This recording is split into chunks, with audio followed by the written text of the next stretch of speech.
I realize some of you might be thinking, just who is this guy anyway? He's always sitting in his little room talking about his opinions and his problems, and he's on the autism spectrum and how everything bad happened to him. Well, I can respect that. You know, my wife, who's neurotypical, has pointed out that on more than one occasion I've talked about what I do and how I do things, but not necessarily why I do them. So I figured, okay, I'll give that a try.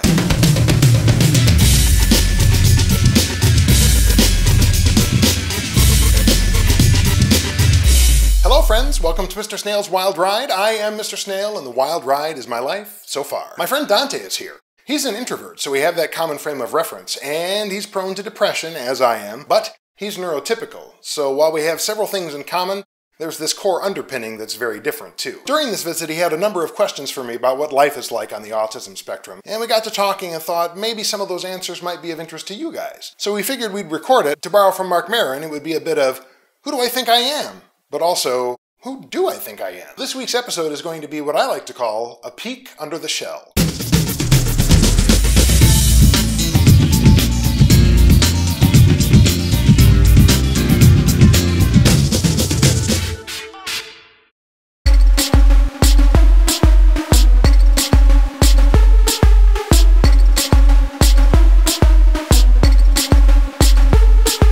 There were a number of reasons that contributed to my ability to pass, as the saying goes, for neurotypical. None of them had to do with being taught about how to compensate for things that didn't come naturally to me. They were all techniques that I was honing to try to compensate for some deficiency that I had in my mind, failings on my part, basically.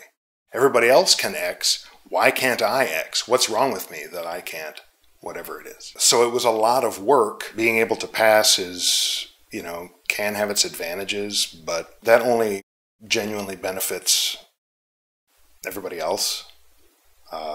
Keeps them from being uncomfortable or me from making them uncomfortable. It doesn't really help me necessarily. It maybe speeds things along, I guess. It doesn't derail whatever the situation is so that I have to explain something or whatever.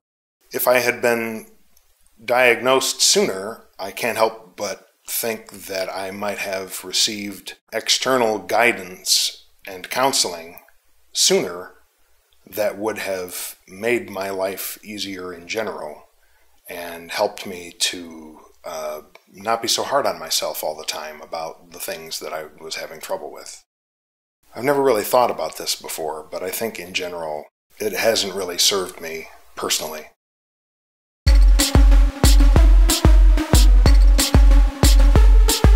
There's one really significant coping mechanism that I did not have to do anything to adopt. I was already doing it, and that is I play with my smartphone. I was playing with my smartphone back when it wasn't a smartphone. Snakey and I were close friends back in the Nokia regular cell phone days. I played with my Palm Pilot a lot. I had a smartphone before a lot of people did. I was given a hard time at parties sometimes, like, you're surrounded by people, dude. Why are you playing with your phone? But I waited all those complainers out, and now we'll all sit around at a party messing with our phones, and nobody bats an eye. Thanks, Steve Jobs. In all honesty, that's been a humongous help, because even if it's just for 30 seconds, I can tune out the universe and retreat, and that buys me some time, always.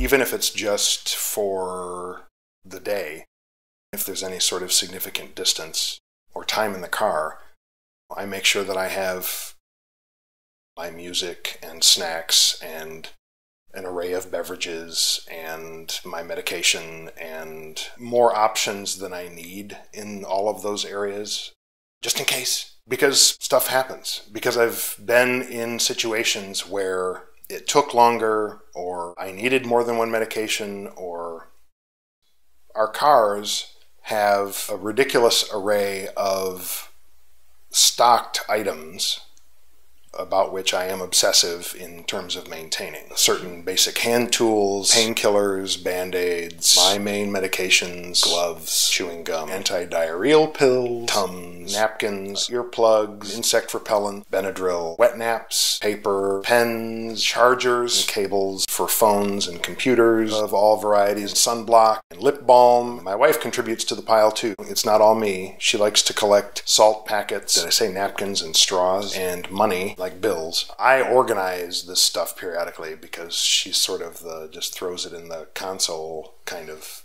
thing, which of course drives me insane. Everything that I've listed all was something that would have come in handy once that I didn't have. And at least one time has subsequently come in handy. And I'm the kind of person that only needs positive reinforcement one time for stuff like that, despite what a huge pain in the ass it is to maintain, restock, and deal with forever after, even if it never comes in handy again.